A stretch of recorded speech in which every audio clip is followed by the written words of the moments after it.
created to have some fun together, sharing and singing. So, join and enjoy. Our love for opera brings us together. Thanks for being with us in this trip.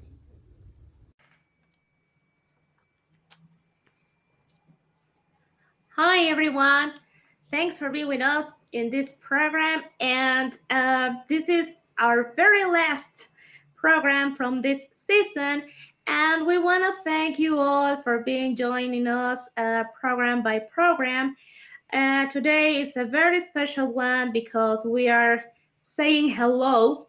Just for this season, we'll be preparing something else and new and refreshing for a third one. We hope so. And we want to thank you all, the new countries that have been adding to our public list. And among those nations are Japan. So this is a very beautiful and mystic country. There are very good and excellent references about Japan. We all know manga, we all know anime, and we all know, of course, one of the most popular and beautiful, not just arias, but operas. Who hasn't ever heard about Madame Butterfly? Right? Isn't it? So, today I want to thank you, especially to our people in Japan, with this lovely and known aria Un bel di vedremo. Of course, it's not for coloratura, but I think it's worthy. So this goes from my heart to the other side of the world.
che mi dava il suo venire.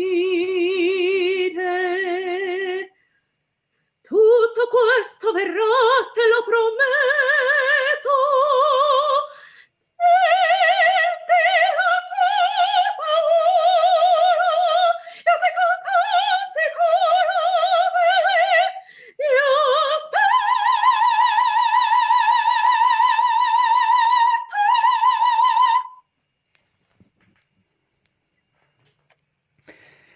Definitively one of the most beautiful arias written by Puccini.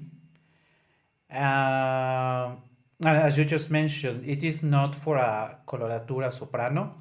In fact, it is not for most sopranos at all. It's Puccini. Puccini never is a voice. But Puccini is hard for most voices, and maybe even though I haven't shared what I haven't told you what I will be sharing today. Um, Maybe that's a good place to start.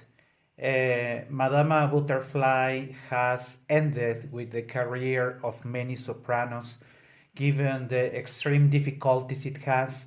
There are lyric sopranos who think that because they get away with La Boheme, they can get away with Madama Butterfly, and that is not the case. You may have a very beautiful voice, as it is the case for La Boheme being Mimi, but that will not be enough to be Chocho-san, the little Japanese girl in Madama Butterfly. It's it is written in a very complicated tessitura. A good number of her parts of her singing is in the middle register with a given amount of strength, and it has not many and not so high notes, but they are usually sung with strength, and the role is very long. So it has all the Yeah. ingredients to make it be. There are many sopranos. I know the cases of a couple of them, of which I will not give names because it would be not nice to say that their voice was devastated. But it is true that after they sang Chocho-san, their voice was affected. So if you're a young soprano and you're thinking on working of Madama Butterfly, maybe you should think it twice. And Katia, why don't you give people, or to sopranos mostly, a couple of advices of what to take into account before going for an aria like Un bel di vedremo? Well, I think that is an area that has to take a very long time to prepare and to study. It's not something because we are talking about Puccini. We are talking about the first years of 20th century. So there are also many different harmonic questions and issues that you have to take on count. It's not easy music. I had the chance to sing this opera on stage. I mean, I wasn't to Chocho-san, but I was part of the chorus. But when you listen all the score and all the harmonics working, it's very complicated music because it's 20th century music, and it's also full with these help me, orientales. The Oriental. Uh, yes, there are oriental uh, items too. So it's very complicated music. You can study this score since your first years, yes, but never ever try to force your voice, trying to give too much strength or too much color before your voice gets its own. Like I just sang this aria. I sang it as a soprano coloratura, not as Chocho-san should sound. So start to study like this with your voice, with your sound, and never force you because it can be a voice breaker, truly. Never forced. It certainly can, and we know that well, you want to have a repertory that is full of the very well-known arias because you want to get lots of applause. But be careful with a role like Chocho San's, because as I was telling you, or we have mentioned, it can really hurt voices. And maybe if Katia doesn't mind, maybe I can start with telling you what I will be sharing with you today. I have in this third season, I shared with you a whole program, or my at least my part, from my very much beloved Forza del Destino. And last week I shared with you my very much loved role of Andrea Chenier. And today I wanted to share with you that most of the times we pay attention, of course, to the key areas of operas, but as it is the case of Madama Butterfly, and in special the second act, Puccini wrote something extraordinary. In fact, Un bel di vedremo is the way it actually opens the second act, and it's full of many melodies. It is the case as for La Boheme. La Boheme has also great melodies in the second act. Well, right after sometimes La Boheme is different because they group the second act because it's very short and blah, blah, blah, whatever.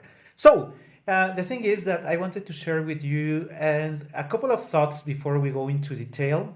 And to start with it, I think I'm going to put some music in the background, which is actually how the second act starts. I want to give reference and credit to the channel of Mr. Let me find the name of Mr. J. John Heitman, who put music to this to a number of operas. So people can use it for rehearsing or just listening. People claiming for copyright credits. That is not the case.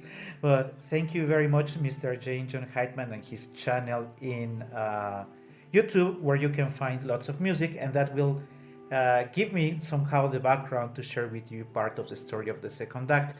We have to keep in mind that Chocho-san, when she got married to that horrible man, that horrible American captain, she was barely 15 years old. She was really a very young girl. And taking that into account, I wanted to contrast it with the fact that we have just mentioned that it really takes a very well-developed voice to sing it and a very good technique so that you don't spoil everything.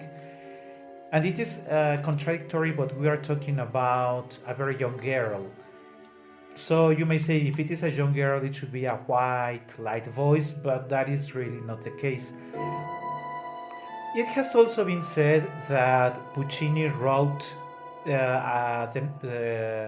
for the many loves he had.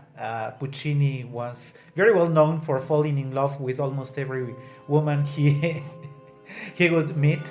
So it is said that for the several of the women he loved, he wrote an opera. So I think that one can ask himself, for what kind of woman would he have written this Madama Butterfly? If we think that the age has to do with something, maybe a very young girl fell in love with him, and at the end, maybe he's playing the role of the bad guy, of the tenor. I have read a couple of notes here and there from his biographers that even though he knew he would fall in love with many women, at some point he felt remorse. So my thoughts are that maybe Puccini portrayed himself in this opera with a very young woman who fell in love with him, and as in the case of Madama Butterfly, he really didn't love her while she was ready to give her life for him. That starts to sound a little cruel, and if we pay attention to the lyrics of Un bel di vedremo, and if you take account that at this time Chocho-san has been alone for a number of years, they got married and then he left. So she has been raising a little son, of which it is known a little later, but she's being alone, and every day she has waited for his return. So by the time she sings Un bel di vedremo, what she says is that she trusts he will get back. and she tells us of how happy. If you look at the photo that we have here in the background, maybe you can picture the very young Chocho-san looking at the horizon and waiting for a signal that his husband has come back. That's the story of Un bel di vedremo. Very, very, very lovely piece, and also very touching in the sense of how much it hurts if you think of this young girl being truly deeply in love, and she was just being used by this American sailor, the captain. That is, but we're not going to stop there. We're going to move a little ahead to the scene. There is a very interesting long scene between Sharpless, which is the American consul. I'm not sure if that is the right word in English, but let's say he works for the embassy, provided that I don't remember the right word. So Sharpless represents the government of the USA, and he joins Chocho-san to share with her the letter that he just received. The opening scene starts with Sharpless when after, well, he knows that at this point in time Chocho-san is, let's say, in disgrace. Her people, the other Japanese people, no longer respect her. She chose to marry an American and go against her gods, her beliefs. So at this point, she's alone in all the possible senses. Her family is not with her. She has no friends. She has barely some money, and the man abandoned her. So that's when Sharpless meets her and tells her what it's going to share with her this letter. Let me tell you a little of what the letter says.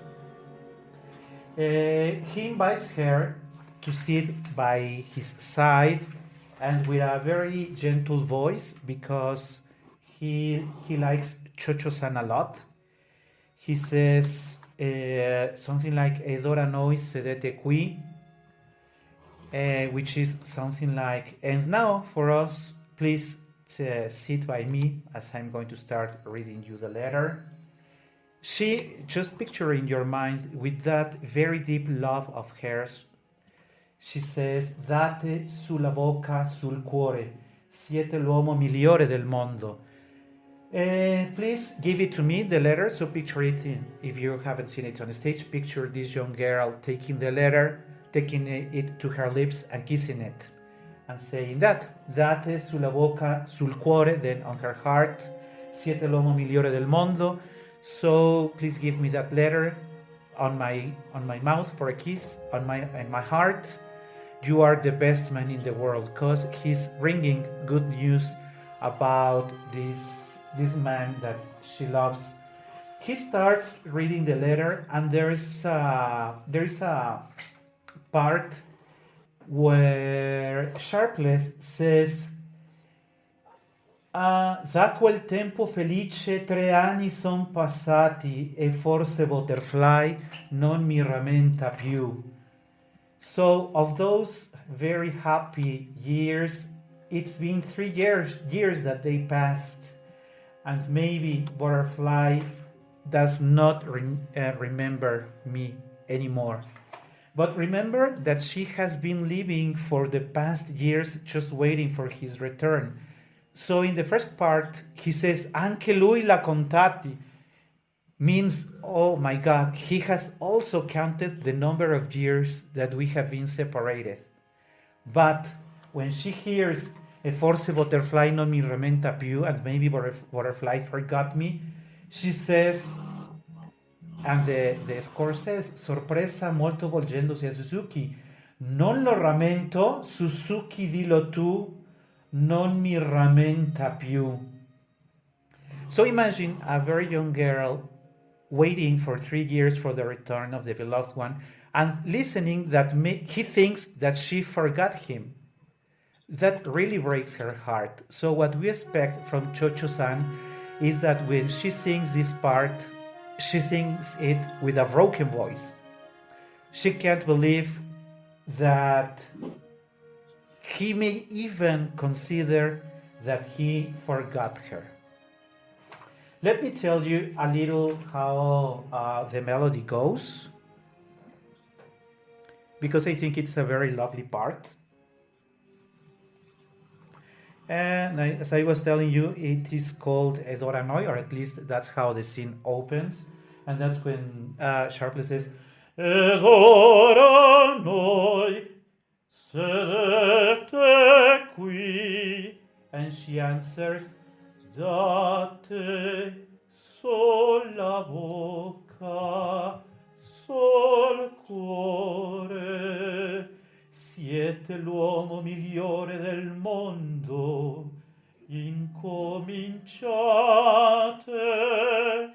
And that's when he starts reading the letter. Amico, cercherete quel bel fior di fanciulla. She interrupts. Dice proprio così? Sì, così dice. Me hace ad ogni momento. And she replies, Taccio, taccio, più nulla. Then he starts saying, Da qual tempo felice 3 anni son passati. She, very enthusiastic, anche lui l'ha contati, e forse butterfly non mi rammenta più. And she says, non la rammento, so chi dilatò, non mi rammenta più.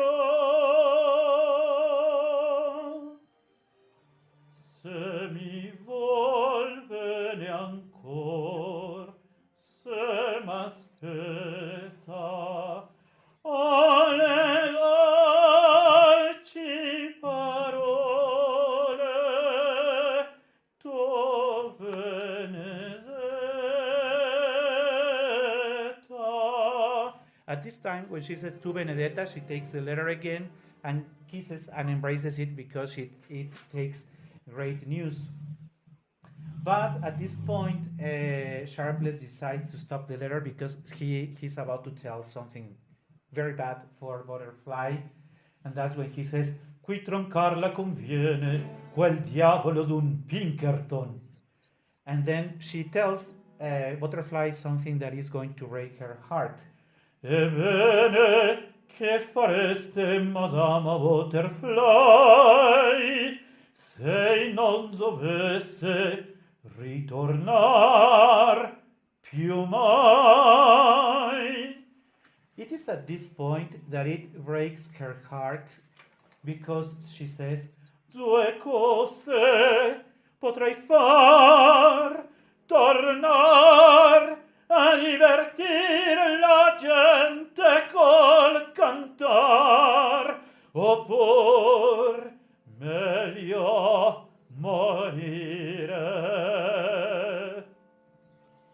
We're going to continue with this very lovely and cruel scene, but we have to stop it there because something is coming after this, another very well-known part of this duet. But let's go back to Katia and what is it that she's sharing with us today? Yeah, thanks. This is a special program too because today we're celebrating Verdi's birthday. So I think that is one of the most known composers, but also beloved for many of us.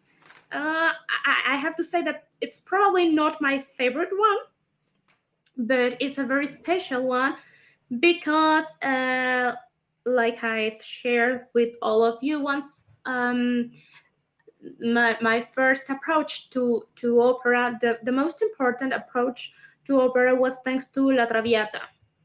I was a very, very young girl and I started to sing this Sempre Libera. So Verdi has a very special place in my heart, and he is the author of very important names as Rigoletto, Il Trovatore, uh, La Forza del Destino that you shared last program with us. Macbeth, Uh, yeah, Falstaff.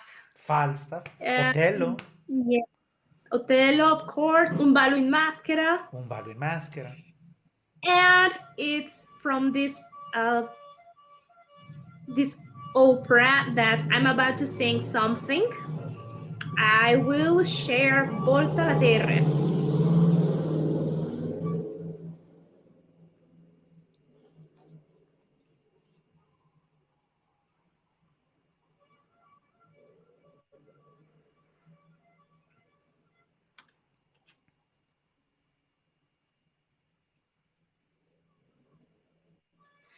Volta la terra fronte alle stelle come sfavilla la sua pupilla quando le pele il timbre dice esto felice del loro amor esto felice del loro amor e con la civetta cordognor e con la civetta cordognor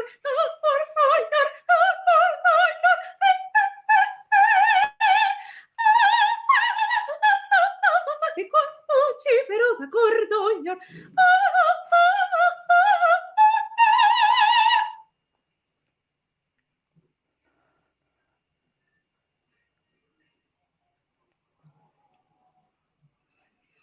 chi la profetica sua gonna ferra basilma voglia la guerra le sue vicende soavi a mare da questa prende nel dubbio cor da questa prende nel dubbio cor cordognor cordognor cordognor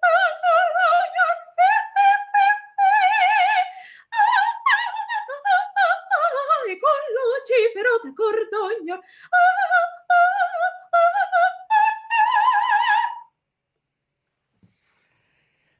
And I am pretty sure that you would really love to sing Oscar on stage. Yeah, Oscar is a pretty funny and liked character. I love to be Oscar, but while I was singing, I was thinking, if you think this is not a very complicated area because it's short, because it doesn't have so many high notes, well, try to sing in staccato most of the time and check if your diaphragm still responds after 10 seconds. And that's a little complicated, but well, if you study, of course you can. It requires Don't you think so? it requires lots of precision. People may not be aware that exactly. There are so many difficulties in singing. Of course, it is difficult to keep a good fiato with a good note. There are lots of exercises for people who study, keeping it for with the same intonation, the same volume for lungs. But singing staccato, as you mentioned, is also requires a precision that people think it easy, but being that precise is not.